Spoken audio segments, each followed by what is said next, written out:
Tyre 1, tyre 2, tyre 3, tyre 4 இதெல்லாம் வந்து பார்த்தீங்கன்னா யார் வந்து இந்த லெவல்ஸ் வந்து ஃபர்ஸ்ட் வந்து ஆரம்பிச்சாங்க அப்படின்னா அப்டைம் இன்ஸ்டியூட் அப்படின்றவங்க. இது வந்து இப்போ கிடையாது, ஒரு 25 years பேக் வந்து பார்த்தீங்க அப்படின்னா இந்த விஷயம் அது வந்தது. இப்போ எல்லாருமே வந்து இந்த அப்டைம் இன்ஸ்டியூட்ல இருந்து வர அந்த டயர் லெவல் தான் வந்து கரெக்டான ஒரு விஷயமா இருக்கும்னு சொல்லிட்டு எல்லாருமே வந்து அப்டைம் இன்ஸ்டியூட்ல இருந்து இந்த சர்டிஃபிகேஷன் வாங்கிட்டு இருக்காங்க. டயர் 1 சர்டிஃபிகேஷனாக இருக்கட்டும், டயர் 2, டயர் 3, டயர் 4 சர்டிஃபிகேஷனாக இருக்கட்டும்.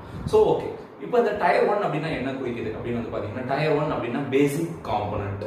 ஸோ ஜென்ரலாக சொன்னால் tier 1 is nothing but basic component side அப்படின்னுவாங்க. அதாவது என்னன்னா, இப்போ ஒரு சைட்டுக்கு வந்து பார்த்தீங்க அப்படின்னா உங்களுடைய எக்யூப்மெண்ட் வந்து நீங்கள் எதாவது ஷட் டவுன் பண்ணணும், ஐ மீன் ஏதாவது மெயின்டெனன்ஸோ ரிப்பேரோ பண்ணணும்னா கண்டிப்பாக வந்து ஷட் டவுன் பண்ணி தான் ஆகணும் இந்த டயர் 1 டேட்டா சென்டரில். ஏன்னா அதுக்கு வந்து ரிடண்டன்சி இருக்காது. ரிடண்டன்சி சென்ஸ் கெப்பாசிட்டி ரிடண்டன்சி இருக்காது. அந்த ஒரு உங்களுடைய ஒரு பவராக இருக்கட்டும், இல்லை கூலிங்காக இருக்கட்டும், அதை டிஸ்ட்ரிபியூட் பண்ணுற அந்த பாத் இருக்குல்ல, டிஃப்ரெண்ட் பாத் இருக்கும்.